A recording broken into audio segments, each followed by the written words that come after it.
ialah berkenaan dengan ilmu laduni. Ilmu laduni ni selalunya dikaitkan dengan Nabi Khidir alaihissalam yang diceritakan dalam suratul Kahfi. Okay. Jadi soalannya ialah bagaimanakah dakwaan golongan yang mengatakan bahawasanya pada zaman sekarang ni masih lagi ada orang yang boleh dapat ataupun akses ilmu laduni. Kalau dia tak dapat akses pun dia boleh akses dengan Nabi Khidir alaihissalam. Bahkan kalau kita tengok ada kenyataan daripada negara jiran kita ni, ada satu orang penceramah dia sebut lambang kumpulan kita ni diilhamkan daripada mimpi Nabi Khidir alaihissalam. Jadi sejauh mana kenyataan itu, adakah ianya termasuk daripada benda furuk akidah ataupun benda yang boleh mencederakan akidah orang awam ataupun orang Islam sekiranya perkara ni tidak dijelaskan dengan baik? Dipersilakan kepada sahibul samahah, Datuk. Bismillahirrahmanirrahim. Pertama ialah tentang ilmu laduni. Ilmu laduni ialah perkataan yang diambil daripada yang tadilah yang Ustaz Qarni sebut. Ketika Nabi Musa alaihi salam apabila dia mencari orang untuk mencari Nabi Khidir yang Allah Subhanahu wa taala ceritakan di dalam surah apa? Suratul Kahf, dalam surah Al-Kahf. Dan kemudian dia jumpa fawajada 'abdan min ibadina atainahu rahmatan wa minna wa 'allamna atainahu rahmatan wa 'allamnahu min ladunna ilma. Fawajada 'abdan min ibadina, kemudian dia berjumpa dengan 'abdan min ibadina. Nabi fawajada, mereka berdua jumpa 'abdan min ibadina, hamba di kalangan hamba kami. Atainahu rahmatan, yang kami berikan kepadanya rahmat. Wa 'allamnahu min ladunna ilma, dan kami ajar kepadanya dari sisi kami, min ladunna ilma, dari sisi kami ilmu.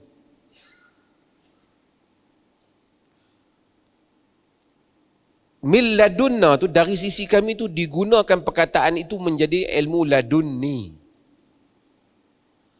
Maksudnya mereka kata Nabi Khidir dia dapat ilmu terus daripada Allah Ta'ala. Yang mana Nabi Musa alaihi salam walaupun Rasul, Nabi Musa tak boleh nak saing Nabi Khidir di sudut ilmu tu. Jadi mereka ni kata, kita hadis Quran ni ilmu awam. Ilmu yang kita ada ialah ilmu seperti ilmu Nabi Khidir. Ilmu ni namanya ilmu ladun ni.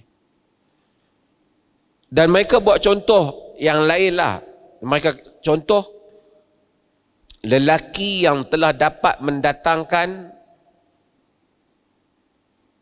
singgasana Ratu Sabak, ataupun kita panggil Balqis. Quran tak sebut Balqis, dia panggil Balqis kepada Nabi Sulaiman alaihi salam.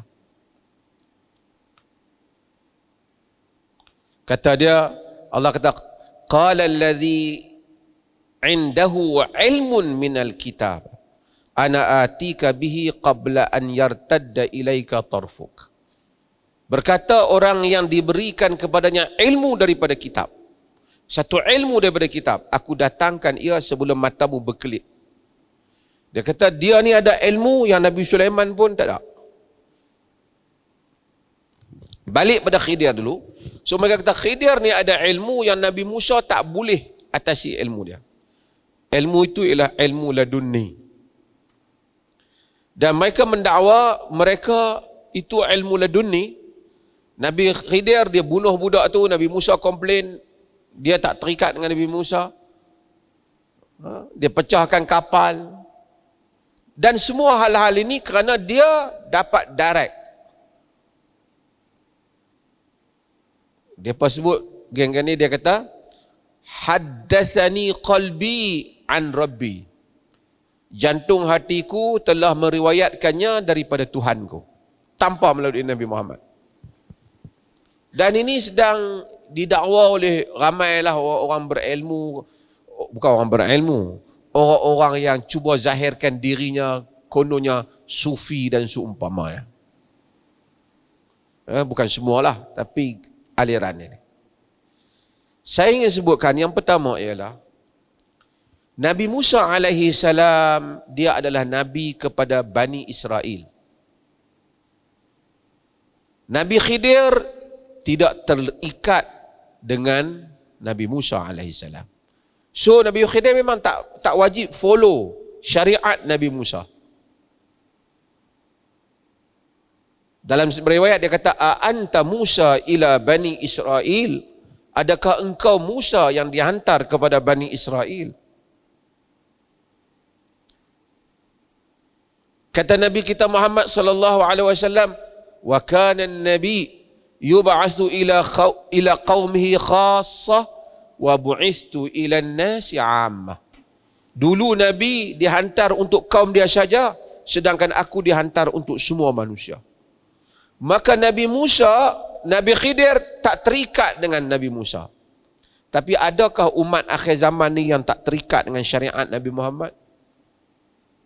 Tak ada. Siapakah dia?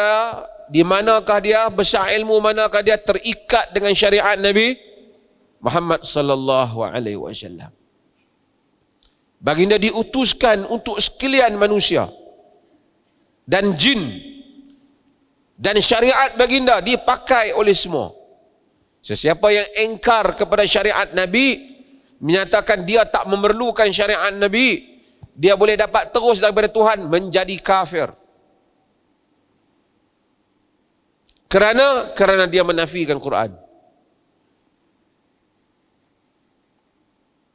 Kerana dia menafikan Quran. Quran tak Nabi untuk semua. Wa ma arsalnaka illa rahmatan lil alamin.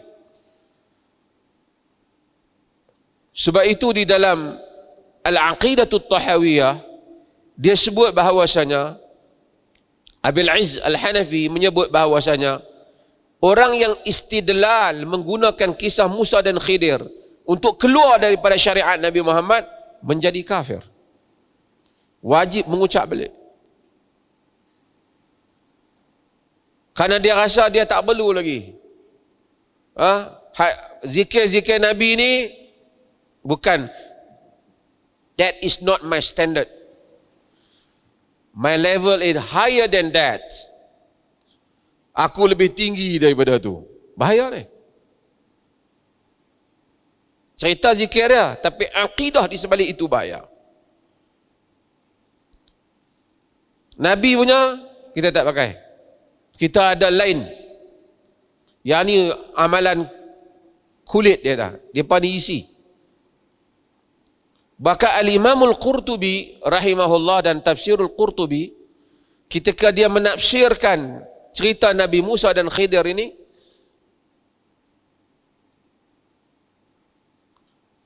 tentang atainahu rahmatan min indina wa 'allamnahu min ladunna ilma, bahwasanya diberikan rahmat daripada sisi kami dan diberikan kepadanya ilmu daripada kami. Dia kata orang yang menyatakan mereka tak terikat dengan syariat Nabi Muhammad sallallahu alaihi wasallam, seperti mana Khidir tak terikat dengan Nabi Musa, kata Qurtubi kafir, bahkan Qurtubi lebih dah tu. Yang ni saya sebut ya, bukan buatlah. Qurtubi kata kafir dan dibunuh dia.